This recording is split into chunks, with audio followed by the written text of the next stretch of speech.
What is going on, everybody? Welcome to the Reality After Show. Johnny Fairplay's picture is in the upper right-hand corner of my screen.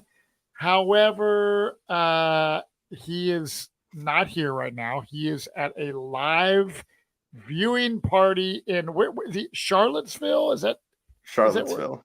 Okay, so he is with King George. I want to say thank you to both of you for holding down the fort last week when Johnny and King George, invaded Cincinnati. They were at my house. They got here Tuesday, and we hung out. And Wayne came over, and we built a fire in my fire pit. I had torches. It looked like damn tribal council. So it's pretty magical and really fun. And then, of course, the episode was completely wild, crazy. I didn't get to listen to all your take from last week, but Q, I can tell you this: when he told everyone at Tribal Council, just vote me, everyone in our viewing party was like, "What?" Everyone was like shocked. I'm like, "What the hell is going on?" Now, I don't know. I mean, Jeff has put this big promotion before that Tribal Council, right before last week's episode. And even tonight, he touched base on it was one of the craziest ever. So, you guys are Survivor experts, right? Was it Quotes one in of there. the was it one of the craziest Tribal Councils ever from your perspective, or no? So it's wild in the sense of you are like left off guard because you're not expecting him to come in there and immediately just go, "Hey, I'm essentially quitting. Yes. Everyone vote for me because y'all actually haven't been playing the game. I've been the only one playing the game, but because I screwed up, now you guys can have a chance to actually play." Like that part's wild. Yeah. But we've seen tons of wild tribal councils. We've Yeah. also seen a lot of boring ones. So you know what? Like, I saw a lot of reactions to this. I saw a lot of people like shitting on it. I'm like, yeah, it gave us something. Tribal Yeah. Council barely usually gives us nothing in the modern age of Survivor, even before New Era. It gave us nothing. Give me feeds, give me TV, and it gave me TV. Yeah. It was, I don't want to say that it was crazy or one of the best ever. I definitely wouldn't go anywhere near close to that. Top three, obviously. It was entertaining, but I mean, if you look at it at the end of the day, they had a plan coming into it. We took a detour for some entertainment, and then the plan was still executed to the end with Kevin going home. So sure, it was entertaining, but looking back on it, in a few years, it's probably not a tribal council I'm going to remember. Yeah. It was entertaining. I liked it for what it was, but I didn't think it was over the top. Like, this is insane. I just think that Jeff saw a little bit of the marketing strategy that they're doing in Australian Survivor, where every week this is the biggest blind side ever, the biggest tribal council ever, and just took a page out of that book. Yeah. Did he though? Because his answer was, I have the biggest cushion ever and this very tiny Tupperware of popcorn. Yeah, biggest tribal council ever. The tonight's deal with the popcorn and the cushion was kind of odd to me. So, I've really never seen Jeff Probst in the history of Survivor that I know of give the cast members food.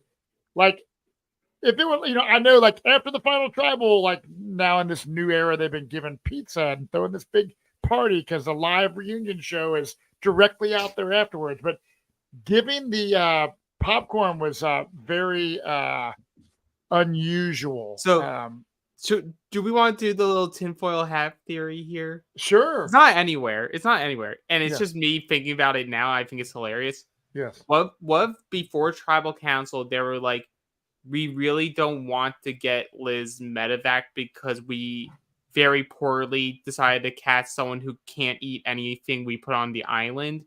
So, Jeff, we want you to use this bit over being so shocked about the last tribal council to bring in popcorn because she can at least eat a couple kernels of popcorn and that will suffice. And we can say that we fed her. Now, put her out to pasture. She's crying all episode about not getting credit for her move. That's not the question, Dan. I'm saying that's a tinfoil hat theory. I'm sure someone's going to put out there, and maybe because of me now, they did this just so that they could get Liz to eat something. It was a little coincidental that she got food when they were like really pushing the fact that she hadn't eaten in 72 hours. So I do like your theory. I'm with Dan though. I didn't need it. Yeah, I didn't need it. I'm not the world's biggest Liz fan. I'm just kind of indifferent about her, and like you said, she was a kind of a crybaby about this move. Like she just wants this move. But let's start at the beginning. It's night 16. Tevin is gone, and after Tribal. Everyone is completely perplexed, shocked, confused on Q's actions and behavior, which we've talked a lot about Q kind of this season. Some people like him, some people don't like him. Early on, I thought, man, he's like not like some type A Johnny Fairplay type guy, but he is playing the game, and I actually liked Q. Him doing what he did at Tribal really knocked down his stock with me. I just think it was very stupid. He has zero chance of winning this game, and I was not too pleased with it. Let me counter. It raised his stock with me. It did? Okay. Only because what have we been complaining about for years now?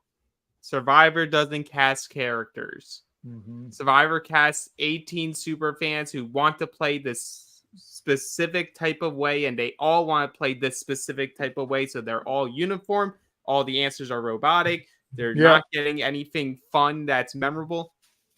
I can't, like, if you're watching these seasons at this point, you're just lying if you're saying you're not going to remember Q. Oh, yeah. Q is a star on this season. I'm not saying he's a good player. He is a star. Yeah, I like Q. I just what I'm getting at is like I'm like, dude, like I really liked you, hoping like you could like possibly go far and win this game, but I find zero chance that at all. Like if he had any chance, it was completely ruined. I mean, we see it tonight. Oh, for sure. People are like, dude, no way would I give that guy the money. They would give the money to Liz or anyone over Q. So, but I'm here for the chaos. Like Banu again, I will remember Banu of how annoyed I was at the whole first handful. What was it? 4 episodes of Banu. He'll be memorable, but I agree with you. Q is not your typical Survivor player, and I am into whether it's a good move or a dumb move. At least it's a move and a tactic. And Q, unfortunately, you pretty much ruined your game, but you are very entertaining. So, question, because yes, his chances of winning are next to nothing. Final 3: Q, Liz, and Venus. Who wins? Venus. By her social media, I disagree. I don't pay attention to her social. Do people hate her? No, it's just her reactions to people on social media. Really? Okay. Yeah, but a real question here, because we asked about it on the podcast last week. You have to answer it now. Matt. Yes. Would you finance and or purchase a Q skirt? Potentially, yeah. It's got a built-in fanny pack. Like you don't have to wear pants under it. I probably wouldn't buy one for myself, but if Tessa was like, "Hey, in the wintertime, this is like a cozy thing. Will you buy me a Q skirt?" I might do it if the price was right. Q, you heard it here. Get Matt a free Q skirt, and then he'll go onto your website, which I saw on he was plugging on social media. He does. Does he have one? Yeah, you can get a cancel Christmas shirt. You can get a bad move shirt. Oh my God, dude. It's hilarious. That is hilarious. Well, Q feels guilty for screwing up his game. So he just, but he says this. He's like, in my real life, if I screw up, I just want to own up to my mistakes or my screw up. So I kind of wanted to do that in the game of Survivor. So like, I kind of get maybe that's how you play it, but can't you just hold a little bit back, Q? I know they cast people for Survivor because like when I made my video to get on Survivor, this is just a little hint if you ever want to try to get on, is they want to hear, or at the time, they want to hear about your real life and then how you're going to apply that real life scenario into the game of Survivor and how it's going to help you. So for me, it was like, I ride BMX, I snowboard, I do all this stuff. So I'm going to do great in the challenges and my social game is going to be great because of this and this and this. But I feel, which is cool, but I feel like with Q, it's like, yeah, if you could have just held back some of your tactics, I feel like he wouldn't have such a just scarlet letter going into like the feel bad in season. confessional. Feel bad in confessional. When Right. production Maybe that pulls you was his aside, feel bad then. Maybe that was his plan. Maybe he said it in real life. He's like, what I do in real life when things don't go my way is I take the martyr approach. Yeah. Well, and you know what? I would believe we would have gotten a confessional from Q. It'd be like, this was all part of my master plan. My master plan was to be voted out. Well, and it failed. and Tiff right now is super pissed because Q called Tiff out on her idol, which is again another tactic of if I'm working with Q, I'm like, there's no way I could possibly trust Q in the future because he just spilt the beans from Tiff, who was in his original alliance with Tiff and Kenzie, and everyone's pissed. Liz is pissed because she feels like Q stole her thunder and she's all crying. So it is, from the chaotic tribal of last week, we come back to this intro of this episode with chaos. Yeah, and with the Liz of it all, like I don't mind the crying of it. Feel your emotions. I'm fine with that. Right. I brought it up last week. Dan, I believe, agreed with me, and we were texting tonight. Similar conversation. This cast, outside of potentially just Charlie, had, and maybe Ben, just because Ben's just vibes. Everyone is so pressed and upset over who gets ownership of a move while they're still actively playing the game. Like Liz being upset that she's not getting credit for this vote with the Q antics. Any other player on most seasons is thrilled. They're thrilled that I got to pull off this epic move and no one's worrying about it, which keeps my threat level down so I can keep moving forward. But no, I need to have I need people praising me for my move and then making myself a target because I need people to know at Final 10 that I'm a big time player that should win the game. Well, maybe they're all super fans, but they stopped right about halfway through Millennials versus Gen X, and they're like, Will Wall. He just wanted that credit to make a move on his resume. Yeah, definitely worked out for him. Was Will Wall that young, like 18-year-old tall kid? Yeah. Okay. Yeah. You guys busting out that. I swear. Okay, so hey, you had the recall. You knew exactly who he was talking about. I do. So we see a lot of times. This is not related to this episode, but since you guys are always going back and like naming these crazy people, when people like do these like pre-game interviews, it's like, which Survivor players would you like to play like? And everyone is like, Sandra, Kelly Wentworth, Boston Rob, the basic people. So if Dan, let's start with you first. If you were asked in casting, what Survivors would you, base your game off of? Have you ever thought of this question or know at all who you would list? I have the answer that comes to the top of my head, which isn't taking your question serious, but is it Shamar? No, it's it's just going all the way back to Amazon. It's just Butch. Like, I just want to believe in myself and gather my wood. And if it doesn't work out, I'm going to burn the whole damn thing down. Yeah, look, there you go. I don't think anyone's ever said that before. But That's awesome. there you And, go. and what about you, Alex?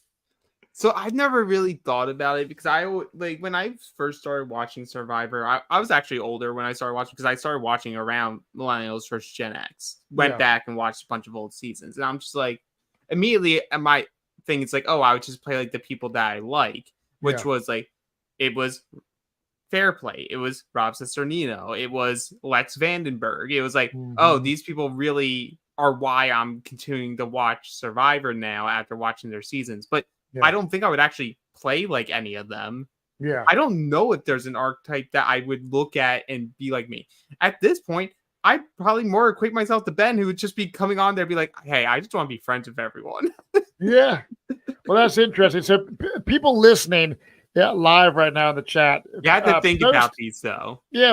Post some of your comments of like, if you were asked that question, which survivors you would kind of play like or give shout outs to if you know were what? in Survivor casting. You know what? I'll put it here now. If I ever go on to apply for Survivor and I get to that point where they say, who would you play like? I'm going to say, I'm going to play like Matt Bischoff. Yes. There you go. There you go. I'm growing this really bad beard right now. That's it. Oh, God. Well, we are on day 17. Ben is calling Q's move a poser move. And then everyone is like saying, look, Q would never get our vote at the end.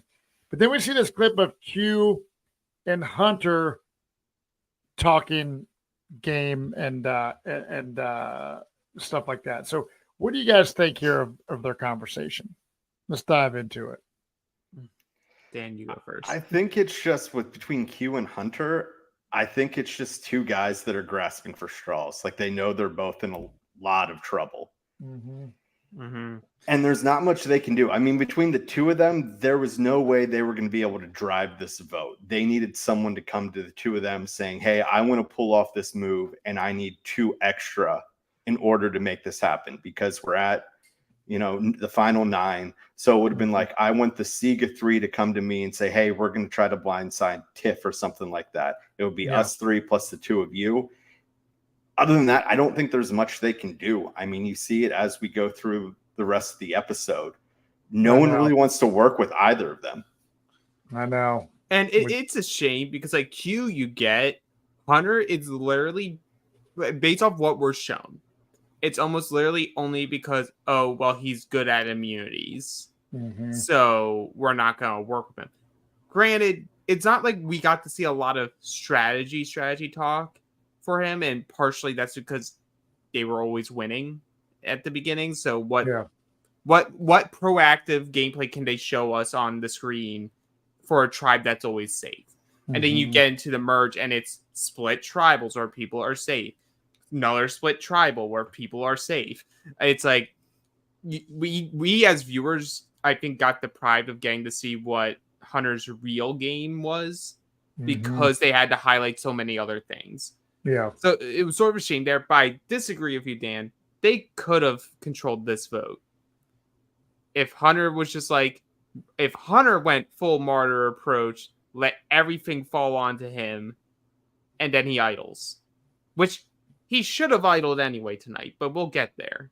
Yeah, it's crazy because he basically says in this conversation, like, look, he needs to win immunity, so he doesn't have to play his idol. But it seems like 100%, if he does not win immunity, he's going to have to play it. But I still think, like, to push back against you a little bit, Alex, I think right there, we're way past the time of we're just going to load on one person and hope they go. There's going to be Charlie. Someone out there is going to say, hey, let's throw a vote somewhere else. I don't know what their move was to keep both of them safe, because I think if that happens, all right, we're going to load up on Hunter. I still think there's 2 people that are putting votes on Q, and it doesn't really work because, sure, Hunter's still there, but Q's gone. Well, you see, I countered that with an 8-2 Tevin vote. Where Hunter, it wasn't unanimous. Honestly, I'm of the mind, like, my opinions on idols constantly shift as we keep seeing how they're used in games. Obviously, hindsight 2020, I think Hunter 100%, while safe with immunity around his neck, should have played an idol on Tevin last round. I mean, Period. End of story. He's your number one. He's your main thing in this game, and you know the votes are on him. You play the idol because you can't get any blowback at that point. You have immunity. Mm-hmm. Well, I think what we saw tonight is that Hunter's reads kind of suck. So that could have been part of it, that he was really fooled into thinking. Well, does his read suck, or is Kenzie just that good? No, I think his reads suck. It could be both. Yeah, I think his reads suck too. But we see now that they're going to be having to be divided into 3 separate groups. Your favorite challenge for the challenge. So and so we have Q being stuck with Venus and Liz because everyone else is immediately saying, "Oh, let's do our group together," right? And then Q starts telling Charlie to throw the challenge so they can vote out Hunter, which did not sit well with Charlie. And Charlie tells Maria this. And Maria says, again, no one will give Q $1 million. So this is foreshadowing many times that Q has no chance of winning. Maria, though, she wants Tiffany out because Tiff is a big threat. And they all know that Tiff has this idol. Tiff is a badass. I like Tiff. And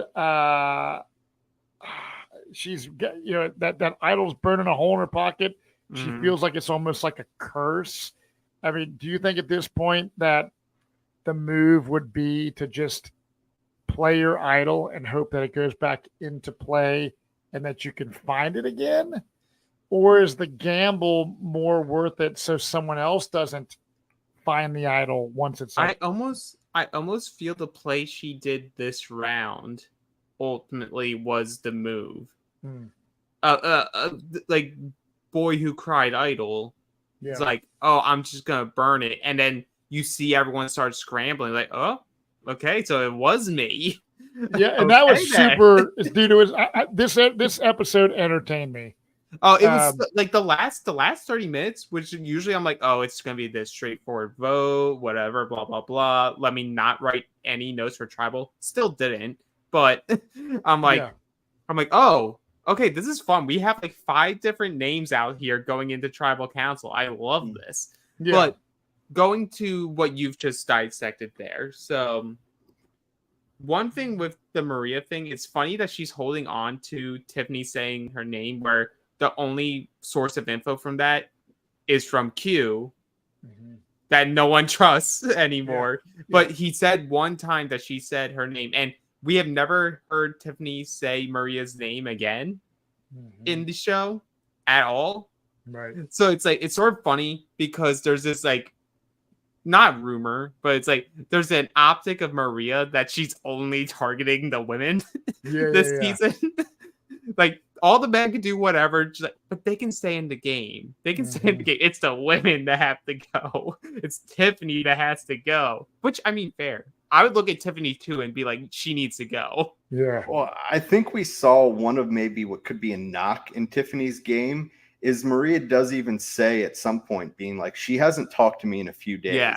And if Tiffany hasn't talked to her in a few days, I'm willing to bet she's not the only one. So that could be the knock in her game, is that if there's 2 or 3 people that are currently out there, the final 9 that she's not talking to, even if she makes it to the end, she's going to have a real tough time getting their vote. For sure. Well, we go right here. So you have the 3 groups that we see.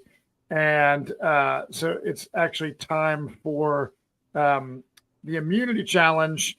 And you have Tiff, Ben, and Kenzie. You have Q, Venus, and Liz. And you have Charlie, Hunter, and Maria. And the challenge itself is cross some swivel balance beams. And then you have to go through another balance beam holding a buoy. Yeah, a buoy with some sticks. And then get some rope rungs that you have to dig out of the sand, and then land some balls 3 balls up on these like perches, like a basketball kind of scenario, and then the final portion of the challenge Jesus pose. is the final 3 people that make it to that last stage. Yes, it's the crucifixion. The Christian Hubicki challenge that they also changed now with very specific rules so that it can only go like 10 minutes. Yeah, so the rules are you have to keep your buttocks up against the pole, right? And your shoulders and your butt have to be there. My wife would love this challenge because she loves keeping her buttocks against the pole. And then you can't, Johnny Fairplay joke right there. And then you can't squat, right? So like you're really having to, so you're only allowed to kind of move your head around. And so you do think they did this to keep it short? Yes. Okay. 100%. Especially with less days. They're like, we don't have the time to let something go because they're sending someone home tonight. So we need this challenge to end at a certain point so they have enough time to scramble. And more importantly, we have footage of them scrambling. Well, I like that there's no puzzle here. Yeah, it was just a straight up physical. Yeah. From looking at it, like I love Kenzie. She's my winner pick, but as soon as we saw what it was, I was like, oh, she's gonna fuck this up for a group of 3. Dan, I knew it before it started. She's not gonna do well at this. Dan, I need you to really understand something. It does not matter what this comp was. This was always going to be the result. I'm sorry, Kenzie. I love you as a player and as a character. You are not good at challenges. You're not. And you know what? That's okay. Not everyone can be good at challenges. Jesse Lopez was not good at challenges. He's a memorable player of New Era. So it was funny though, because I could not, it actually got to me, but I was irritated with quote unquote spicy Jeff calling out them before the challenge saying you're going to lose. It's not even like he was fourth walling it, because it wasn't fourth walling it, but it was like him trying to be like, oh, I'm going to speak for the viewers. I'm like, well, you're speaking wrong because I knew whatever group had Kenzie was losing. Yeah. I'm like, but it's also, I thought it was kind of lame.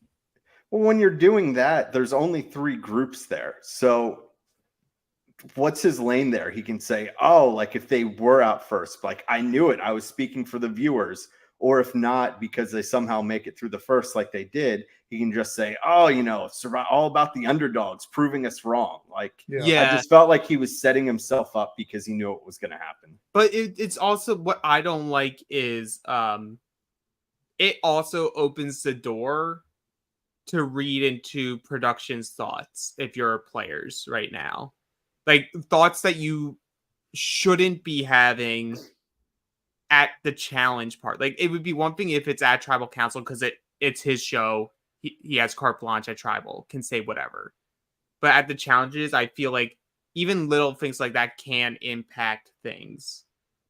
And that's the type of potential production interference I'm against. I just thought it's stupid. I don't want to hear Jeff, who is supposedly just the, like, let me back up. Like, we see Jeff sometimes being like, War Dog misses the ball again. Like, and he's giving people a hard time. That's fine to bust somebody's balls. Oh, for sure. In the challenge. But before the challenge to, like, basically say, like, Matt, you and your team are definitely going to lose this challenge. I'm speaking. I just thought it was stupid. I was not a fan of that. Well, yeah, it was one thing in the premiere where he does that in the sense of like, one of you is going to end up being a 0-vote finalist at the end. And it's going to be something about you that just does not mesh with anyone else. Like, so that part I'm fine. Because it's not even involving the challenge. It's just talking about the game. And at that point, you're talking to a full cast. Like, everyone doesn't think it's them. You're now like halfway through the game and you're making these comments still. I'm like, just let the game happen. Yeah, right. I agree with that. So the challenge was fun. I like the challenge. It becomes a very close kind of deal when it was down to the basketball deal. And then we see Maria Charlie and Hunter battle it out finally on the last challenge, last part of the challenge. We go to a commercial break, which usually I'm like not cool with in the middle of a challenge. However, because this was like it was almost like two different complete challenges. Yes. So Yeah. I was fine with how this they did a commercial break in there. You know, in a different world, what I would want to see happen here is like, if you're a group of 3, make this a reward/immunity challenge. So like, if you make it as the last group standing going into the final immunity, you win a reward, but then you also get to compete for immunity type of deal. Like, just little things. I was just thinking about that during it. I'm like, oh, you have the commercial break. Like, oh, so like Charlie, Maria, Hunter, they win whatever. Applebee's buffet. Yeah, because but you know what we haven't seen this season? We haven't seen that stupid island where good things happen. Oh yeah. But I think by doing that, it goes back to your previous point, Alex, is that they're short for time. And so they really don't have the time to send them off on a reward. Oh, for sure. For sure. They had time because in of the 45. scramble. So Budget Charlie cuts, wins. dude. I don't know what to tell you. It's Charlie versus Hunter battling it out. Charlie wins. And then we see a confessional with Venus, who's extremely happy because she's like, look, we have options. It could be Hunter. It could be Q. Like, she A is. blindside can happen. Yeah.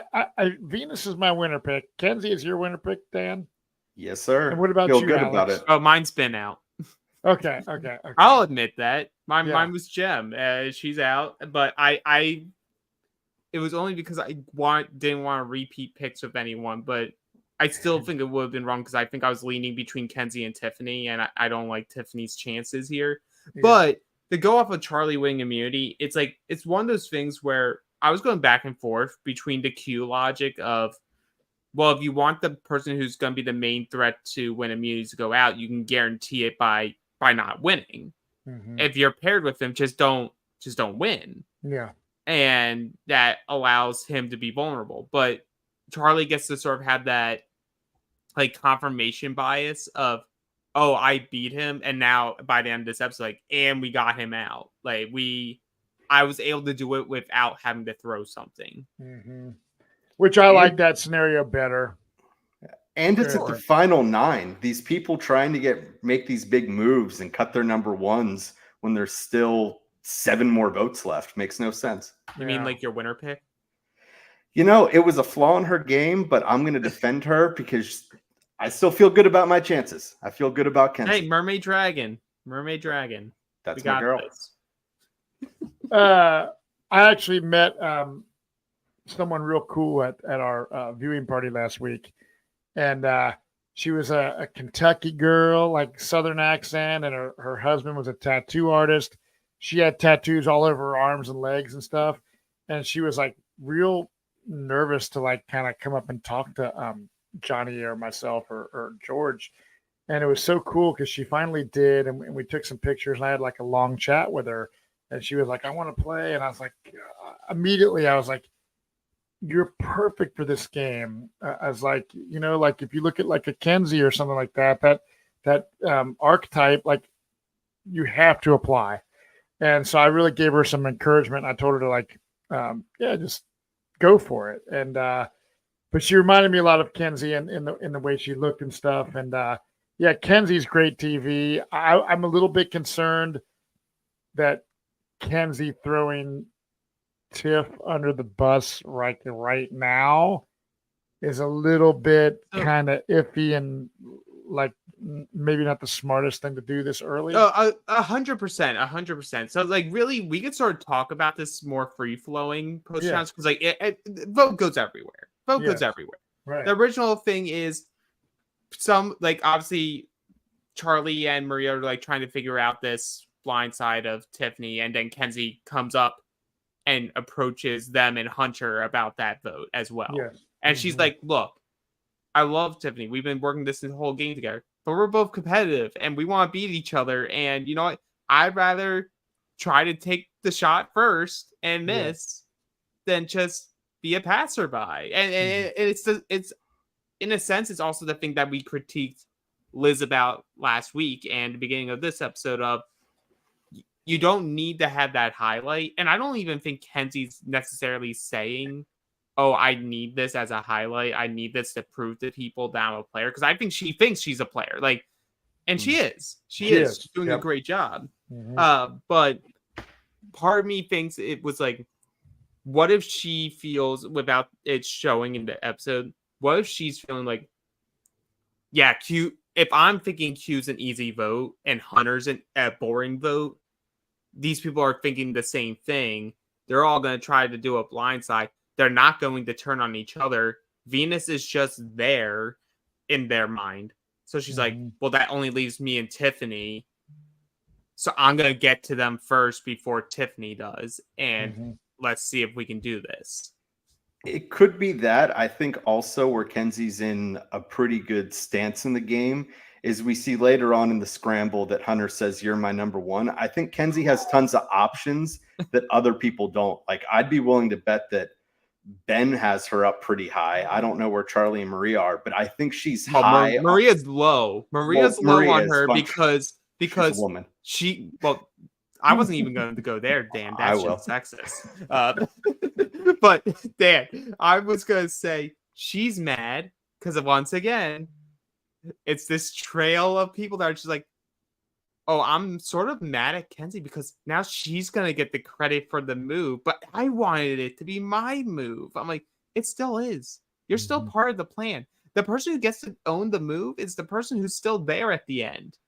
I think a way that Charlie can win this game is if he goes around with Maria. Not only that, but if he tells the jury, be like, Venus, this was your move. You know, Tevin, this was your move. Because all of them are just like, they just want the credit, the validation of being like, it was my move.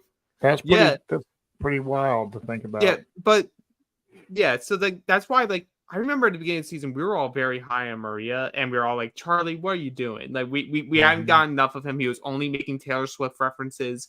And I was messaging Dan during the episode, Matt, and I was going, you know what? Each episode, I'm respecting Charlie's gameplay a lot more. And I'm like raising him up more and more. And I'm at the point where I'm putting him among the better when we talk about new era players, we put them in a box. We're ranking these players up.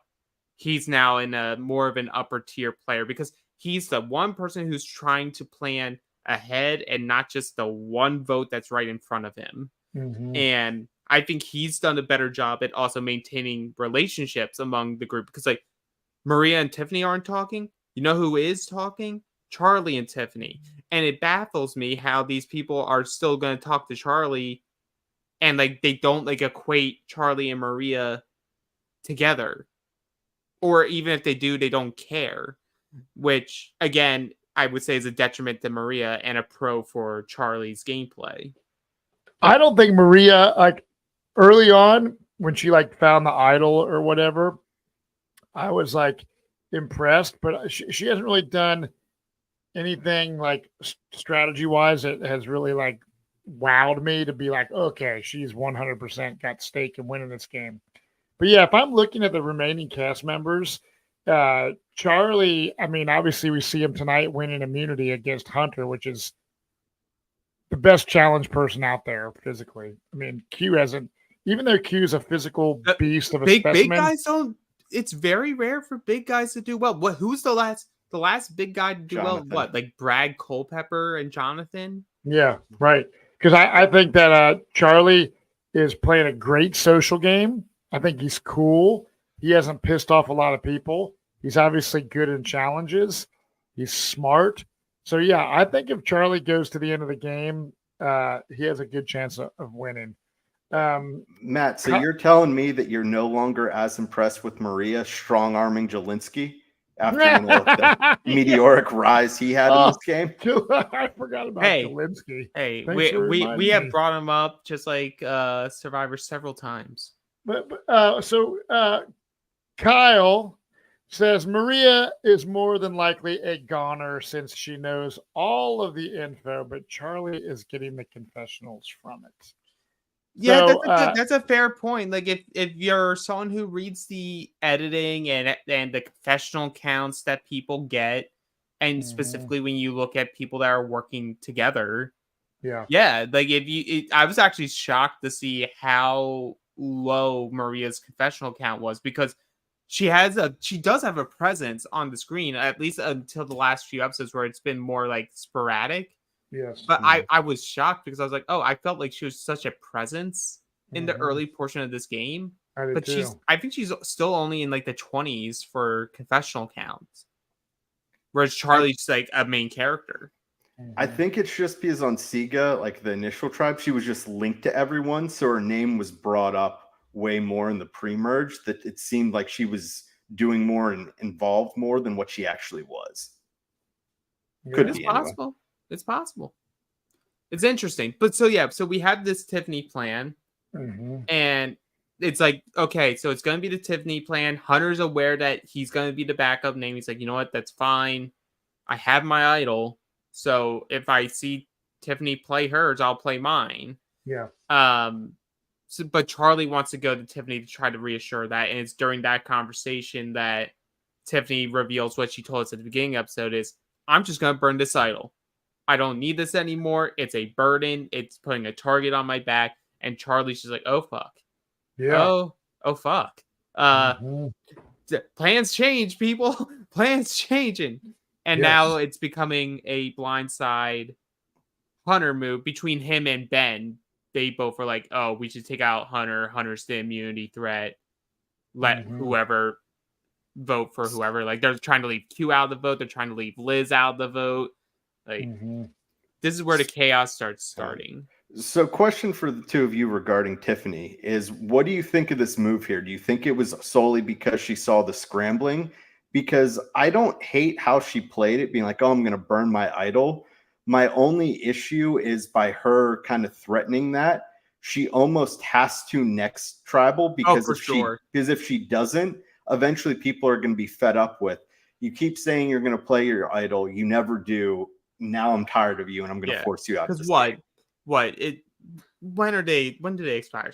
Final five, right? It's like usually So she has it's like, 3 left that she hey, can play it I if was she gonna makes say it that like far. we gave you one.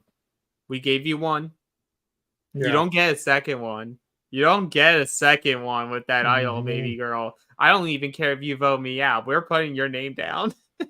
Yeah, I 100% agree with that. I think she has to play it because she was like hell bent on screw this idol. So people are gonna be like they're not trusting Q right now if she doesn't just kind of flush that idol. If I were her, and I was gonna say like she could just say fuck it and like back at camp just throw the damn thing in the fire in front of everybody. But that would be stupid because then she could Go still get full voted out. Dr. Mike. Yeah, but I I think- feel like advantage in the fire. she's going to play the idol, but she's such a badass. When she's standing, her upper body is like Mhm. Her so arms. muscular. And my wife's like, look at that chick, man. She's like a beast. So she could win a bunch of challenges and then not have to like play that idol. But my question is if she feels that Kenzie or somebody is in trouble, let's say she wins immunity in the future. Do you think she is someone that would play her idol to save somebody? You know what I mean? As a game tactic. I don't think she would. I don't think think she I would think that either. idol was for her and her alone. There was a part of Okay. me that was like, oh, maybe she would do it for Kenzie, but I could also see now a world where they try to throw Kenzie under the bus to Tiffany Yeah. about trying to spearhead a Tiffany blindside. But I feel like we would have seen that on the next time on Survivor Mhm. for this episode if that was the case. So who knows? Yeah. Yeah. I think she potentially would have played it for Q or Tiffany early on in the merge, but you get to this point, say she wins, immunity next. So that guarantees her at final 7. At that point, you almost just have to hold on to that because you're like, this gets me to 6. You're so close at that point. Yeah.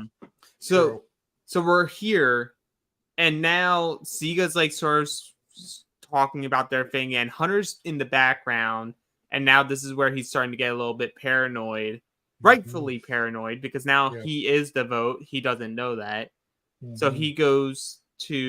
he starts revealing to people that he has the idol, he is playing it, and he wants to vote Ben.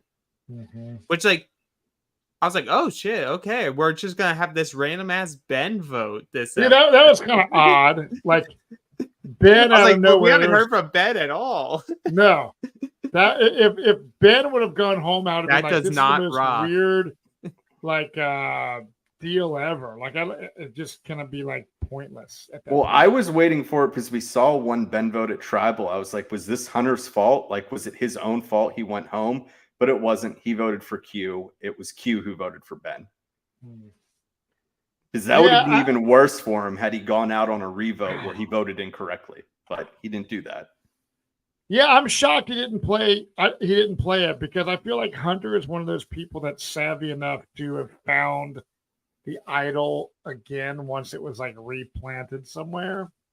Out of all the people that are like kind of left in the game, I feel like he has a high chance of finding it.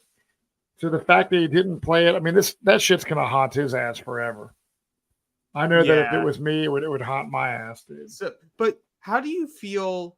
So he goes to Liz and Venus, and like obviously, I feel like more so with Venus than with Liz here. Mhm. Of like, I understand Venus not wanting to roll with him because he's now like, oh, I'm now willing to work with you because my ass is on the line.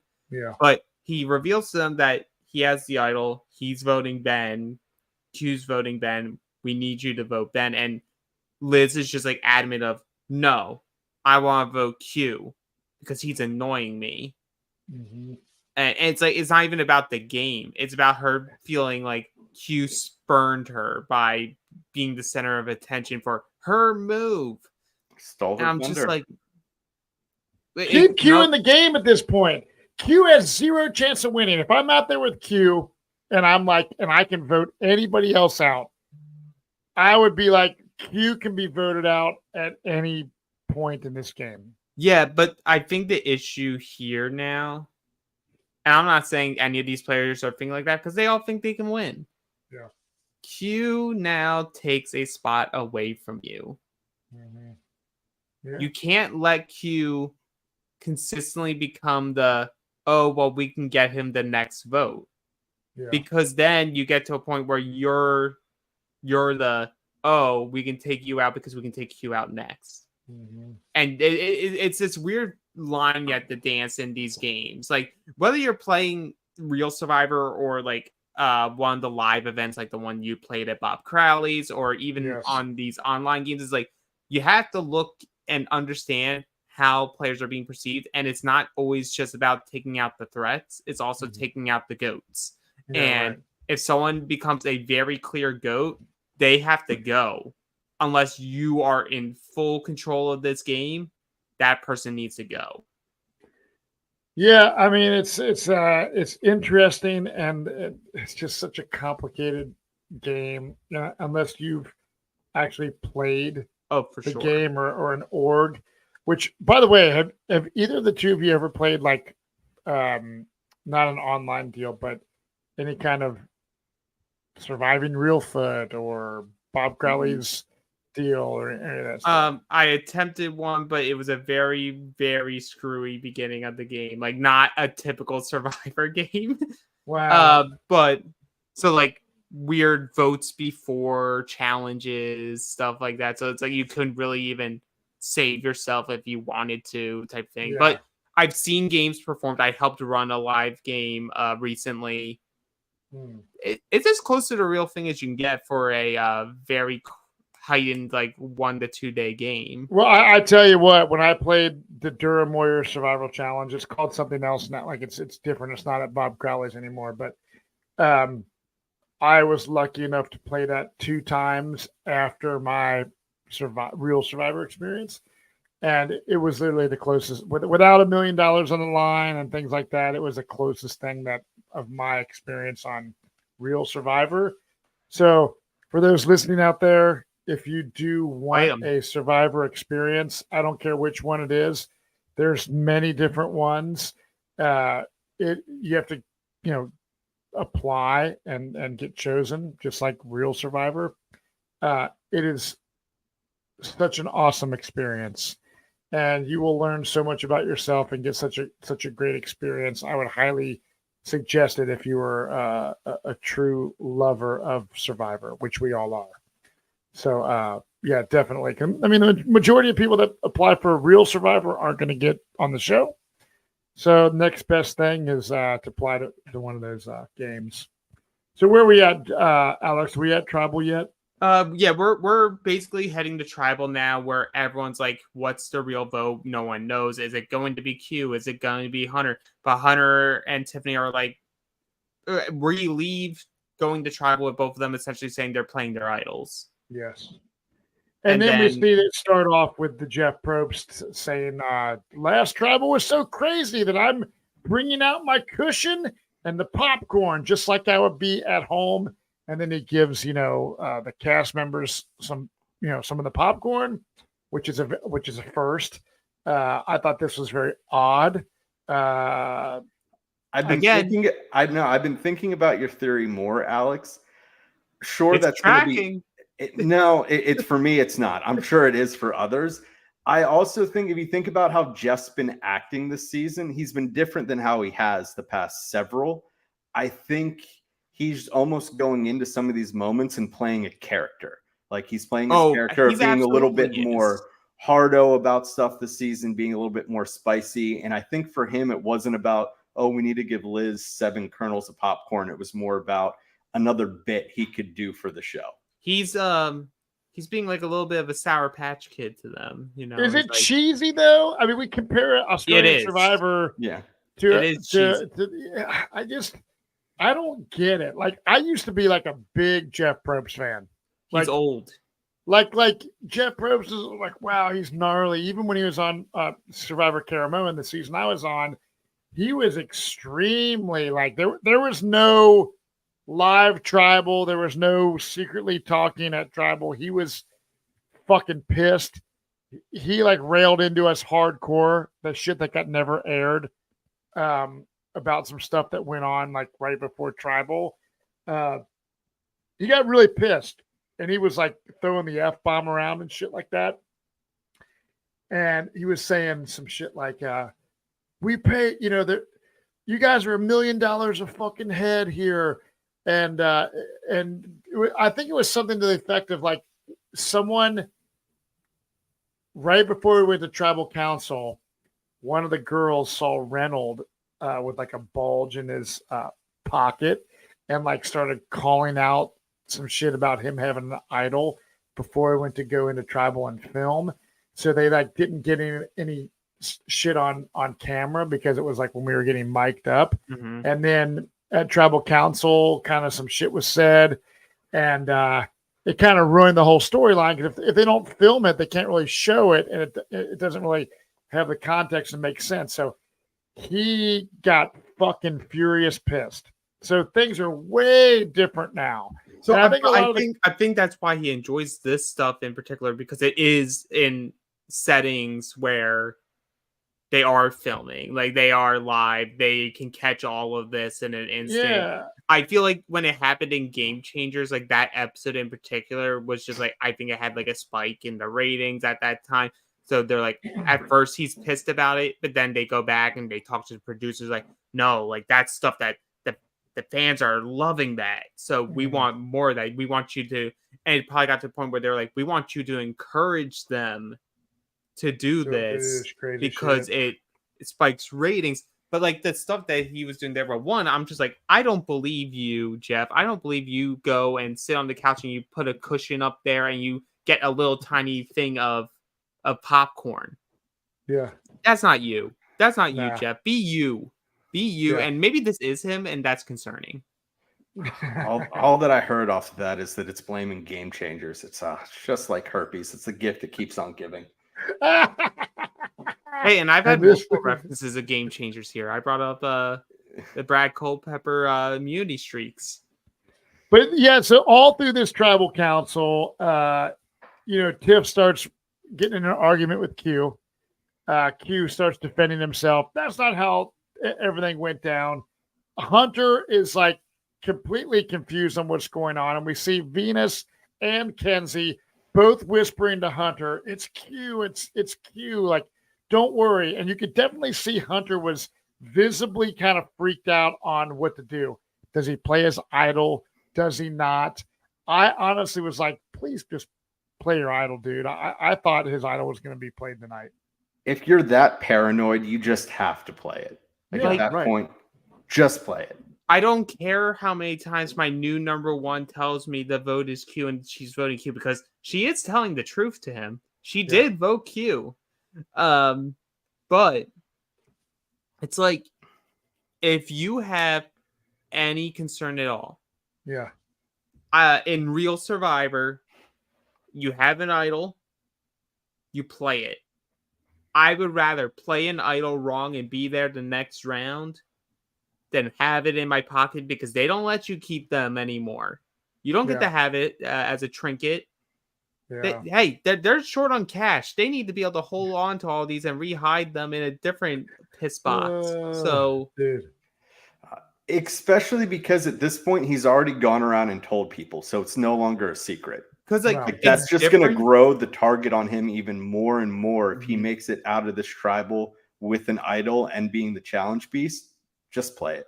It's because it's also different, because everyone's gonna. Some people will say, like, well, why aren't we saying the same thing for Tiffany? The reason why is because Tiffany had the benefit of being the first name. The first name, she makes her statement that she's playing her idol, and then there's at least a few hours after of them doing scrambling of other names. So there's so many other names out there that she can at least go in feeling a little more confident, and then she's probably gauging tribal council. It's more about Q, and then you see other people being skittish. You're like, okay, she's probably in her mindset going, I only play mine if Hunter gets up and plays his. He plays his, I play mine. If not, I'm holding pat. I'd also say that Tiffany's probably immensely better at reading people than Hunter is. Oh, totally.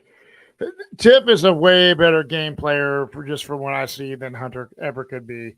And not that I'm like an anti-Hunter, but Tiff is just she has a lot more of an all-around Tiff is Tiff's more of a proactive game player. Yes. Whereas the Hunter that we saw was more, I'm not going to say he was like a passerby or like, but he was definitely more of a hands-off approach. Yes. Mm-hmm. Yep.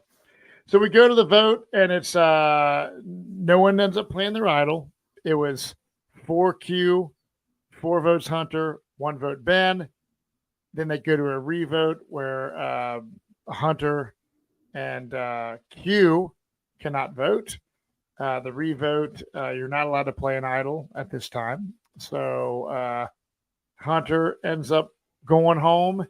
Q is still in the game, and their plan kind of worked. It's like Hunter's idol is gone, the challenge beast is gone, and you have players left in the game that are, like you said, Tiff is going to have to get rid of that idol because she's a big threat.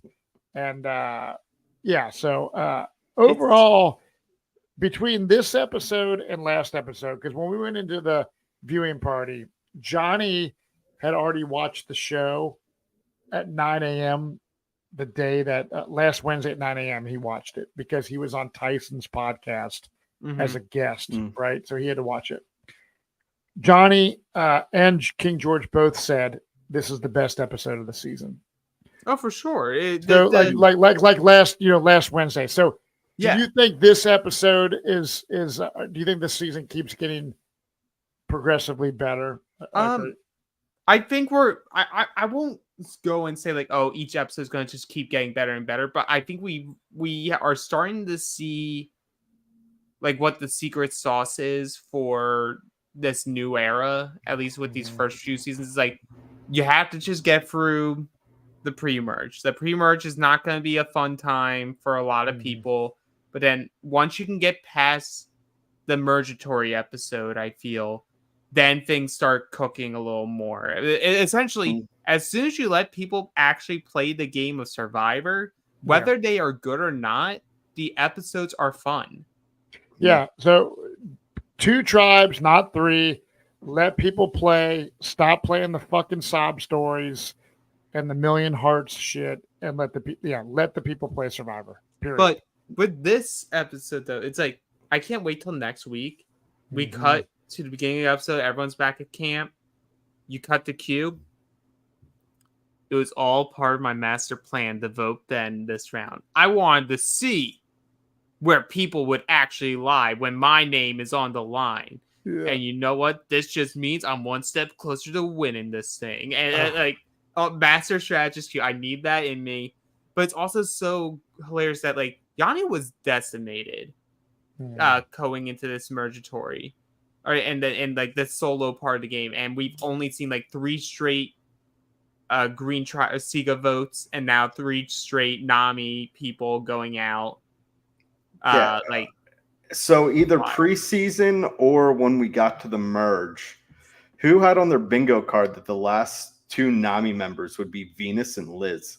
Well, I think we all were like hopeful that Venus would still be there. None of us thought Liz would be there. No, hell no. Wow. But good for you, Liz. And great. She's surviving, even if no one's giving her credit, and she's just gonna have to live with the fact of being not a leader. One kernel of popcorn at a time. I think with all your money, Liz, all those jobs you have, it's okay to not be a leader in Survivor. And I'm sure this is where Johnny would come running in and be like, "But if you want to pay for some free advertising." Oh God, that's so funny. You can connect with SurvivorTix.com. They go over to more of Johnny and King George's. Johnny and King George are in Charlottesville right now. If you want to see Johnny and King George on their tour, go to SurvivorTix.com, SurvivorTix.com to see where they are coming next. I know they're going to like Myrtle Beach. 2 shows left after tonight. Just 2 shows left. So it's next week in my town, Charlotte, North Carolina. Where I think we've hinted out enough that someone from this cast who lives in Charlotte may or may not be there. It's Banu. It's Banu, yeah, of course. And then the last show that they're doing is May 15th in Myrtle Beach. There you go. So make sure to check it out if you have a chance to go to a viewing party with Johnny and King George. Do it. It's always a great time and always a fun time podcasting with Dan, you and Alex, and for all the fans that are here listening, we love you all. Season 46 started off a little rough, in my opinion. I'm not claiming that this is like a top tier season, but I'm entertained. And here's the deal. We all love Survivor. So like, I am just thrilled that Survivor is still on after all of these seasons. Period. We can sit here on the podcast and bitch about 3 tribes and super fans, the game bots, all this and that. But at the end of the day, we love the game. All the players that play the game, you are very lucky and part of this elite group of people. So if you're ever listening to this podcast and we're like busting your ass, it's all because we're passionate about watching you all play the game, and we really love it and thoroughly enjoy it. And I hope all you listeners are just excited for how this season plays out. I know I am. And Alex, Dan, we will see everyone next week for another episode of season 46. And podcasting is such a fun thing to do. And if you like what we do and you want to support the podcast, go to you can become a patron. Can you explain, Alex, where you can go for that? You can go to realitypatron.com and become a patron for 1 month and follow all of our exclusive content, mainly our weekly Q&A. I'm sure we're going to have the Australian Survivor rewatch for Matt Bischoff watching for the first time back up and running soon enough in the off season. It's a fun time. It's a great place. Try it for 1 month. If you don't like it, Johnny will send your money back. We don't hold hostages here. But on the main feed also, stay tuned because most likely next Sunday, you'll see myself, Dan Montchal, and Lauren Pratt talking the Challenge All-Stars Season 4. It has been a great watch, a very fun time, and I can't wait to cover it again. Yep, there you go. Check out all the podcasts here on the Reality After Show umbrella So everyone have a beautiful week. We love you all, and we'll see you next time. Cheers, everybody, and good.